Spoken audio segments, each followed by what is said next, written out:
welcome. Yes. Coming in with the black glove, looking powerful. Yeah, let me take let me take the power off. The glove, whoa, the hand power. Okay, we're gonna have a good one today. We're gonna have a good show today. We're gonna be talking about all the, the Olympic Games and everything. We're going to talk about all the madness. Before we do that, we gotta bring our people in. Now I'm gonna bring the first one in. He starts with his name is the K, and he's gonna do his thing. The K to the A to the M to the A to the R to the N to the I. Oh, got you flying high. Okay, and up in is Kamani. Just chilling then.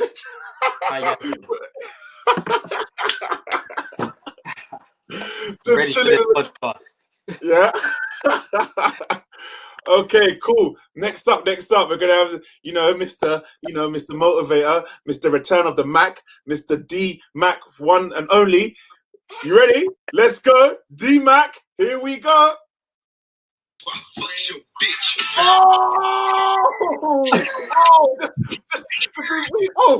Sorry. Oh, sorry, I didn't see that. Get the gains in. Oh yeah. Let me just set this up. Oh yeah. Sorry. You ready now? You ready? All right. Yeah, I'm ready.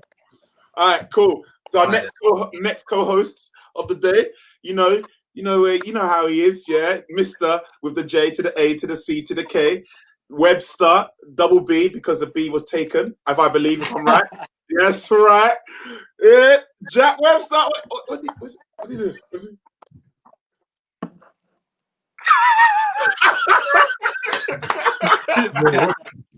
I was just doing some housework, guys.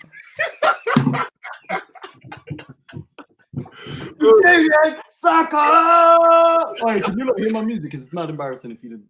I was playing Booker T in the background. Oh no, really? I didn't hear it. Oh, you're lying. Can you dig it? Saka! Alright, I know about the WWE ones though. It's alright. I know about. In the back of my head, I thought that looks mad. I must look like that. I made a hole in my wall. All of this was shit. Next up, we have the one and only. Starts with M and A L A Chisel, Mala Chisel, Mala Kizzle, Mala Dizzle, Mala. Oh, he's painting. This guy's a joker. Oh, hi guys. Never saw you there. I've just been decorating my living room. Lockdown and that, just had to jazz up and sparkle up the place. But how's everyone doing this great evening? Oh, we're doing great, bro. We're doing great, bro. Nice to see everyone's faces. And next up, the guy that, named after that famous guy on X Factor or Pop Idol or something like that. He's a Mr. Motivator, Lover-ator, the Lovertron and all that, all the girls. Yeah, hold yourself back. Yeah. Biggest lip. Biggest lip? He's got the biggest love of the heart. His name is Lamar. Why is man covering it?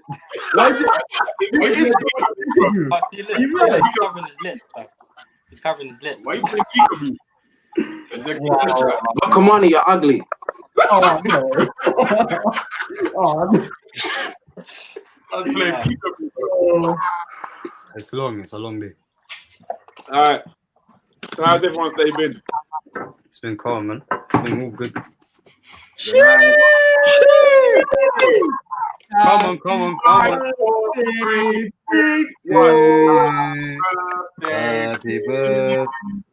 Happy birthday to you. Happy birthday, Oma.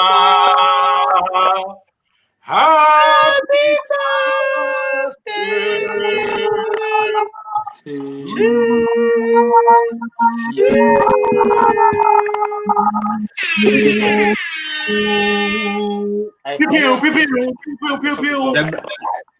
The sound effects are back. Thank you for bringing them back. It's alright. Should have put that Willie House. Yeah, I know. Oh, I got love. Thank you, guys. All right, so this week, Oh yeah, what was he saying? So how's everyone's week been this week? It's been pretty decent, mate. It's been pretty decent. Yeah. It's been aight. Am I the only one from last week? Hardly anything happened. This week, a lot has happened. Definitely. It's been a busy. Hold on, stop. Let me pause. I didn't want to do this on live, yeah, but if you're on Twitter, you've seen this. Have you seen that picture of Jack Grealish? Yeah. Sorry, I want to see everyone's reactions. I'm gonna drop it in the chat. I want to see everyone's reactions. Nah, drop it on here. Anyway, carry on. Sorry, carry on. I just needed to say that. Oh yeah, I mean, okay, yeah, share it to me. Someone's echoing. It's always Lamar. Definitely. It's not me. I don't think it's Lamar. Mute yourself. It's not me. No. Okay, well, I'll do a mute thing, and each person. Let me see. Hello. See, it's Lamar. You don't understand it's Lamar. I keep telling you, it's Lamar. Oh, I even thought it was me, fam, so I muted myself. oh. He still hasn't done the washing on his chair. It's been there for half a year, bro. The washing No, don't have that. That's crazy. That's crazy. You know what, Lamar? I feel so like I stuck up for you just there. His lips like blocking the interference of the connection. Fam, you're standing for him hard today, fam. Yeah, you men are gonna be spawning for each other, bro. It's peak. It's a long day. Can't hear you though. These beats are too old. The mic don't work. Have you seen? Oh yeah. Anyway, let's go. So first of all, let's just go through the fun facts of the week. Something a bit more lightheaded. Have you seen the new AirPod Max? Yeah. I've heard of them, you know. No. I've heard about them, but I haven't read. This is the first time I'm hearing about They it. look- No one heard of them. They are not AirPods. I've never heard of it. It is stupidly priced. Yeah, it's like Oh, you know what, guys? Let's be honest. When Omar, you know this. When beats first dropped, fam, they The were price of them was mad. pricey, fam. When beats first dropped, they were pricey. I know, but this is stupid. What, £500? Well, how much are we looking at? and Bro, if you think about it, back in the day, I actually looked this up. Back in the day, they used to cost, I think it was like the highest one you would get was like £300 and something pounds. These are let me just get it up. Instead of just talking. Let me just get it. Can everyone see? Can everyone see my screen? Yeah.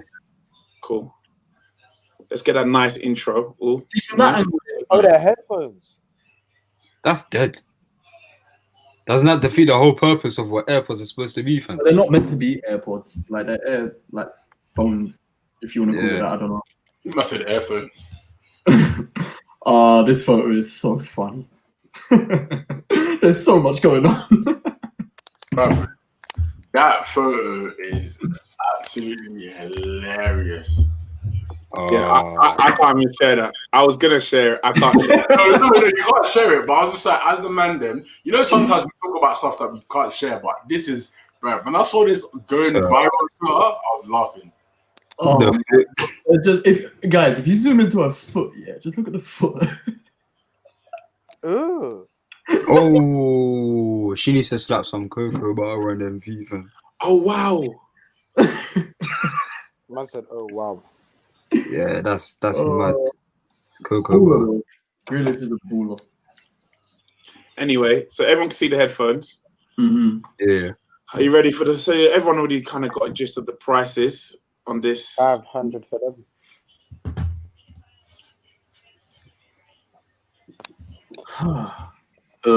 Whoa, yeah, you can relax. Oh. That is ridiculous, bro. Because there's no way, even Beats with a price like that, you're not putting out headphones that are worth that much. They don't provide the same quality as that price point. You know the Sonys. I think you've got them. The Sonys, the recent Sonys, the most the most expensive one. WXMH00 something. Yeah. And they're like $2 on average. Yeah. Like the most that one, bro. Apparently it has the same specs. Wow. Same everything, and it's only 200. And people thought that was extreme priced. 250, I think it's 249 or 279. This is stupid. But you know what? You know what you get with it? Yeah. You get engraved. You get your name engraved. Oh, Pros were £400 though when they first dropped. So Well, yeah, that is a big difference. The Beat by Dre Pros, I think That's what I'm saying. Yeah, that's what I'm saying. the studio ones, the big ones. Yeah. No, the pro, the DJ ones. The ones that I had. I think I had an old one. Yeah, You know the big massive circle ones ones. that did that spinny thing there, fam. It used to spin. Yeah, yeah. You know what though, people. And you get emojis. No, but you know what it is. You know, I was watching a thing about it, and one of the things they said about it, which I was laughing, which is very true. You know, when you see someone have that, you know they're elite. You know what I mean? You're only going to see the rich have that, and then so people are going to want to buy it because people are all about status, isn't they? Do you get what I'm trying to say? Does anyone know what I mean? So people are going to. If you see someone rocking that, you're like, oh, you're about that life. It's like it will be a new version of having, I don't know, what's it called? Gucci. Yeah. No. I mean, like in terms of like garms, like Gucci belt. When you see someone with a Gucci belt, a real Gucci belt, not the ones where people just bought it from the market, but a real Gucci belt or was it Valentino's. Yes, you know what I mean, like anything like that. So now these headphones will be equivalent to that. So you see someone with the new Sonys, you're like, okay, cool, you're cool. You see someone like that, you're going to see someone like, I don't know, like Prince Harry with them. You know what I mean? With them type of headphones. You know what? Yeah, it will change though, because as we all know, that's what started with the AirPods.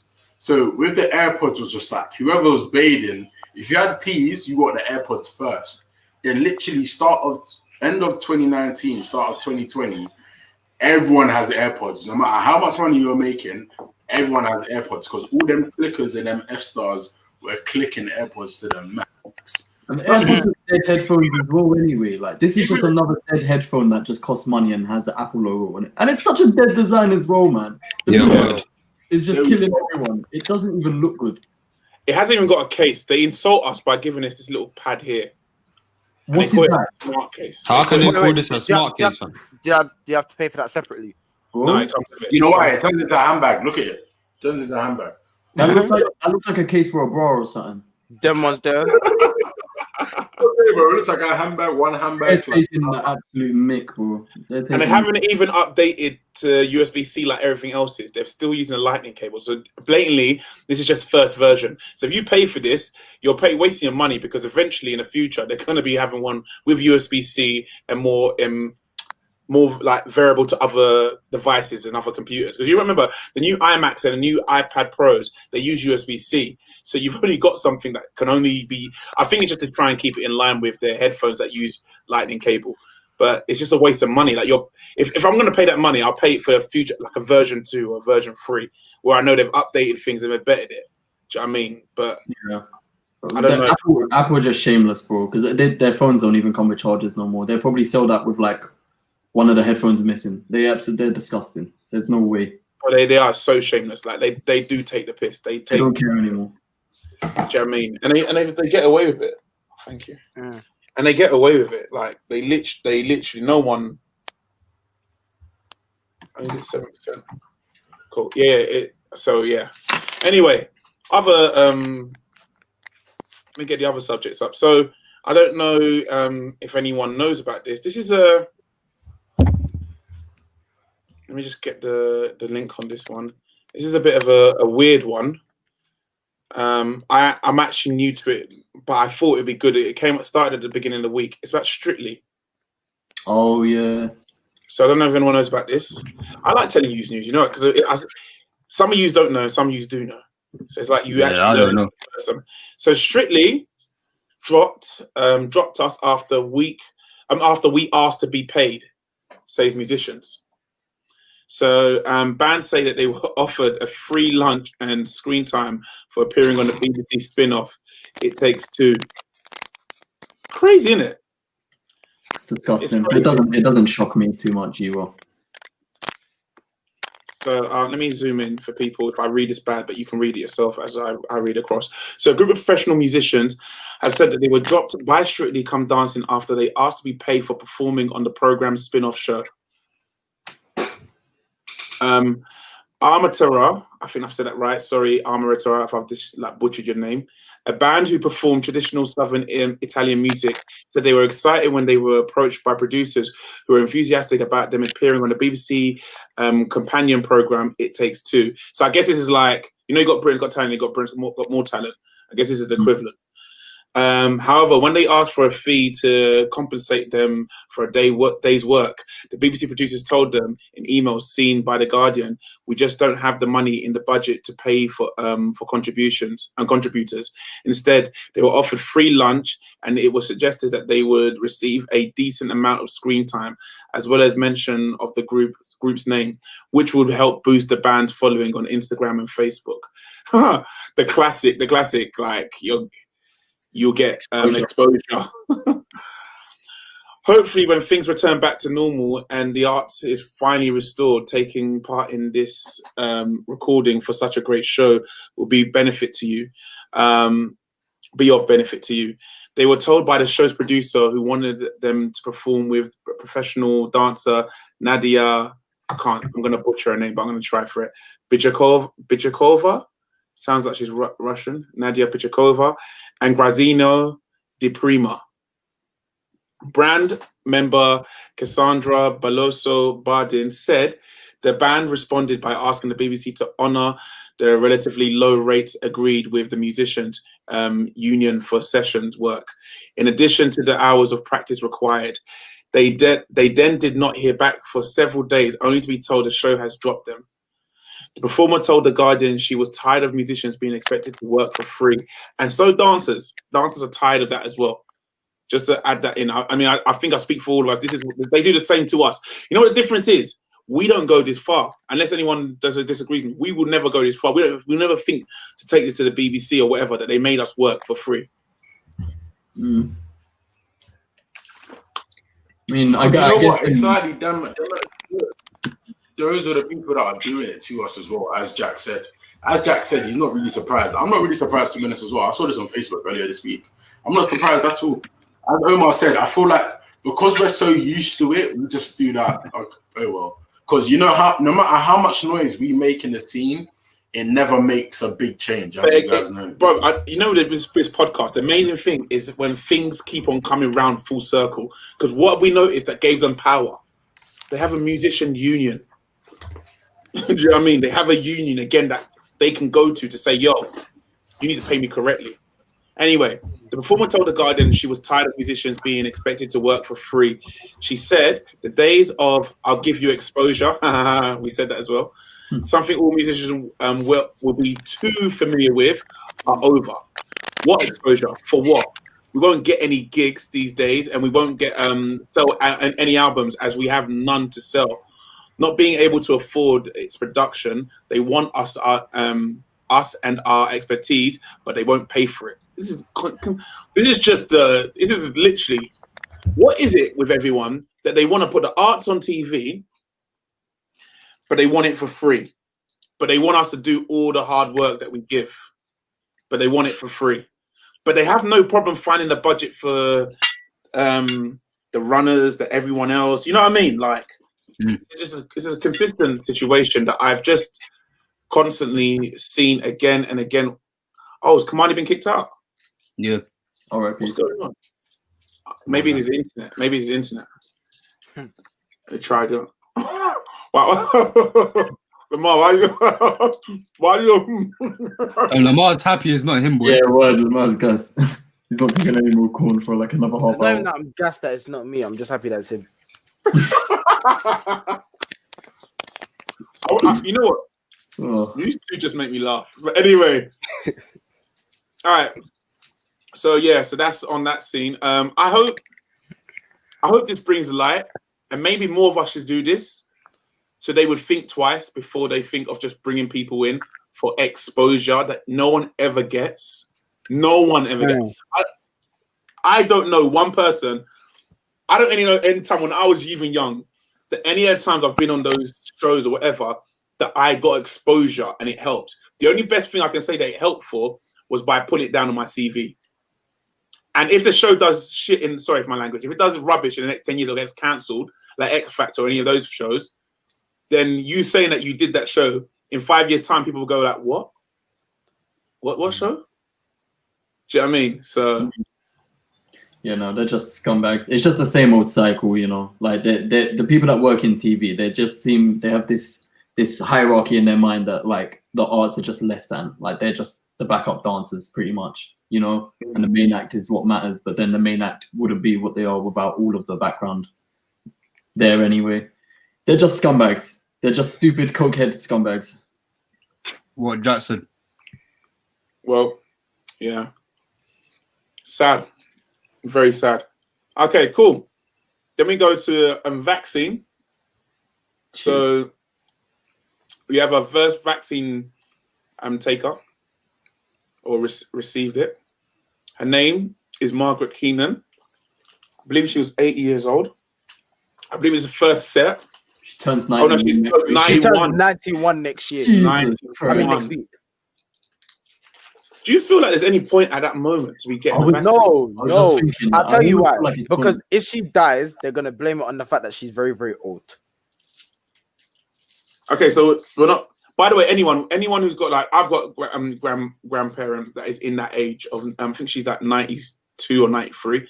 So this was that we didn't say that in a way of like to say, oh, they should just pass on. What we're saying is it really intelligent to be putting their bodies through that risk of a vaccine that was still saying that it's not 100%. Plus, that's the first dosage. If I'm correct, anyone can correct me. Isn't it a 4 dosage procedure? I mean, the first like real patient one. Obviously, they've done the tests on that on like real people, but this is like the first real like participant, if you wanna call it that. But I don't know. I mean, I get they're obviously doing it to protect them, innit? Because like COVID ain't just gonna like give them a break. They're gonna get clotted so quick. So I can see why they're doing it. It feels really wrong calling it a waste, but I would feel like, I don't know, like they're not going many places anywhere, really. Yeah, I can't lie.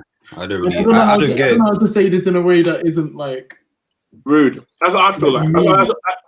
That's why I feel like I should put a disclaimer in it. Just say it, fam. Yeah, I can't lie because I feel like everyone's thinking Just you say don't it. want to say it anyways. I can say So, something, but that can be just say it. very blunt, and somebody might think that I'm being rude, and I can get cancelled.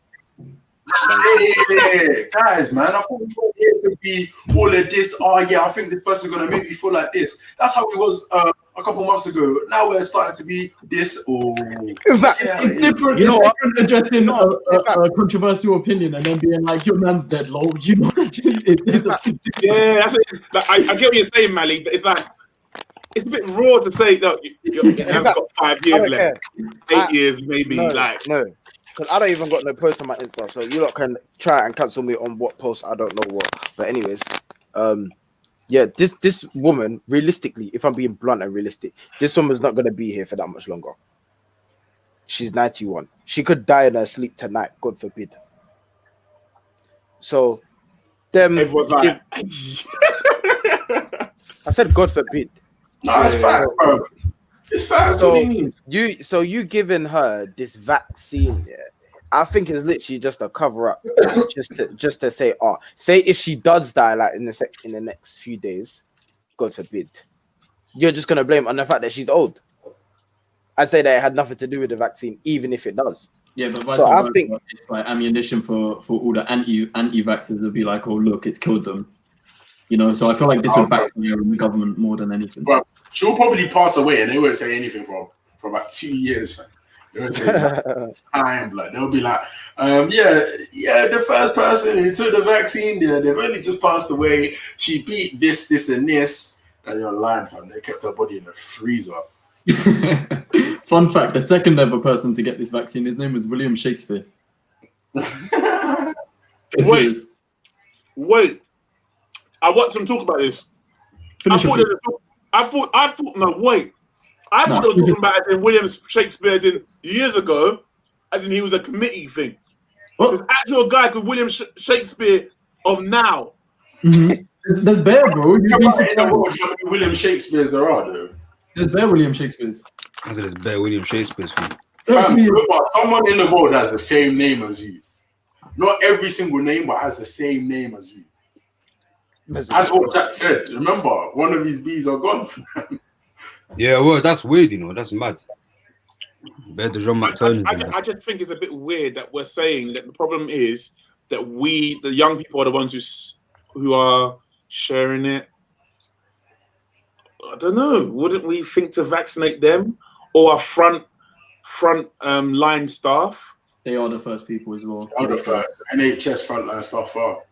But I feel like apart from them I feel like publicly apart from the NHS frontline staff, obviously I'm assuming. But yeah, but even as you said, bro, they said it's the younger lot that's spreading it, man, which makes no sense because our death rate to coronavirus is what? Should I look at it? Should I look it up? The death rate in the whole world. Oh, I think it's like near 2 million now, or it's like 1.5 mil. It's around that. But you know what? This actually makes so much sense because I feel like we're just being a bit ignorant a little bit because these guys are obviously most likely to die first. So obviously they're going to get the vaccine first. Like we're young, fit, and healthy. If we were to get COVID, more time we're going to beat it. They get it, end of. So it's all to protect them. That's what I was saying. So I think we're just having a bit of a laugh and joke about it, but nah, they should obviously get the vaccine first. Oh, yeah. I see it as whoever needs it, take the vaccine. Leave everyone else alone, fam. If you need the vaccine, as if like you are very, very, very, very, very vulnerable.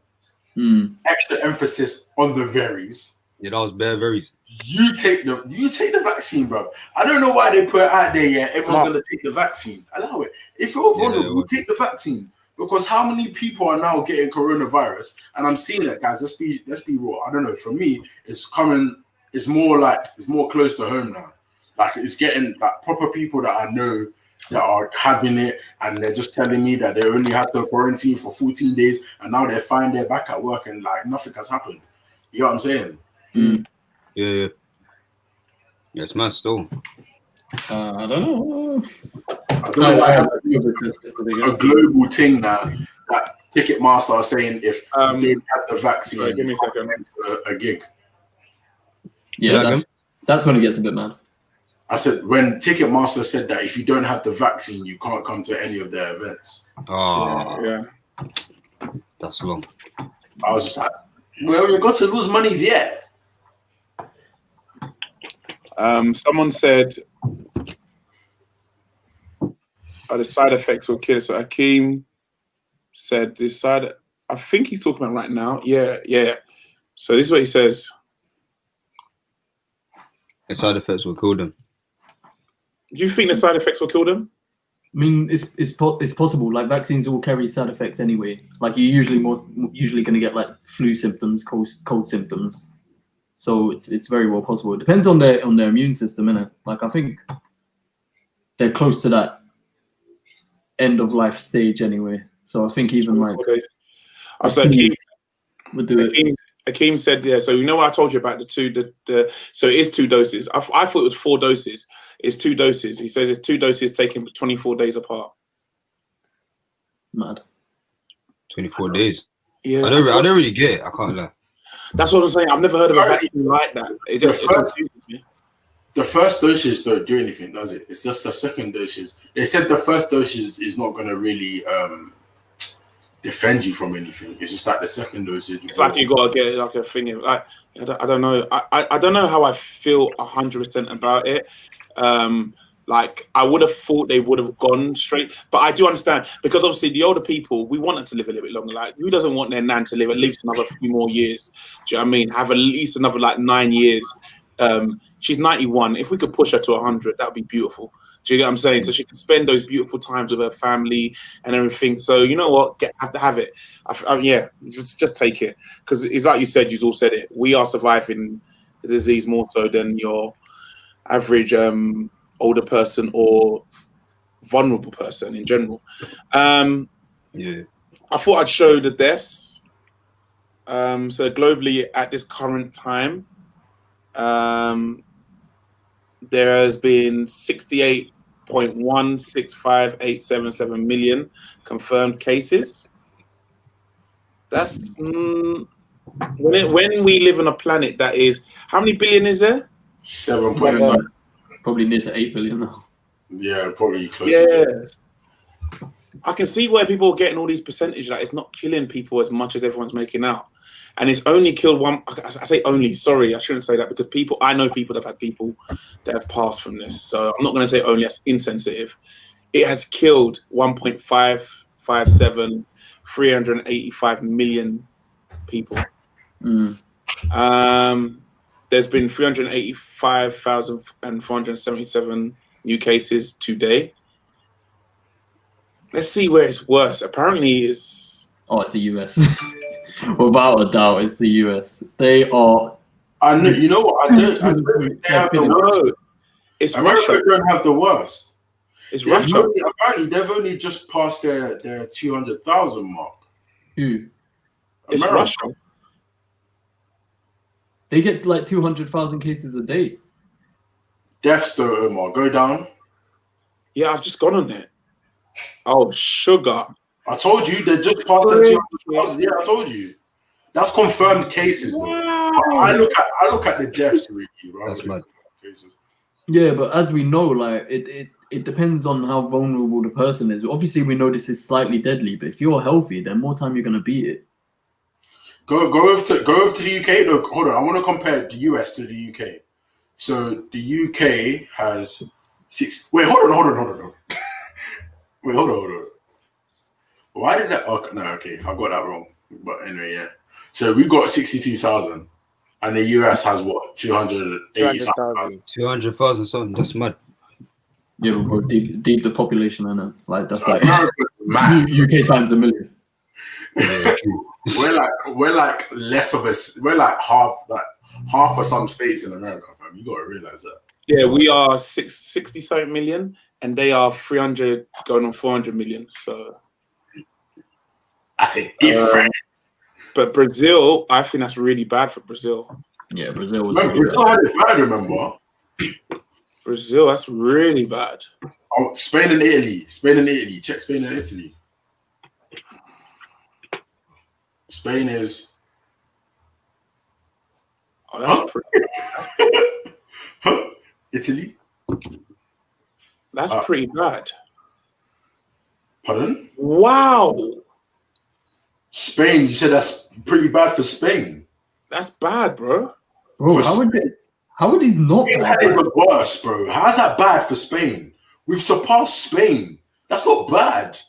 Fam, these are all bad. If I'm seeing 10K plus, I'm terrified. I'm not terrified, bro. I'm not terrified. I'm not terrified because I'm not terrified because you know why? Spain and Italy were the worst. The fact that we've surpassed Spain on a mad thing, to me, is a bit worrying. It's worrying for us in the UK. Go on India, Omar. You didn't know where India is.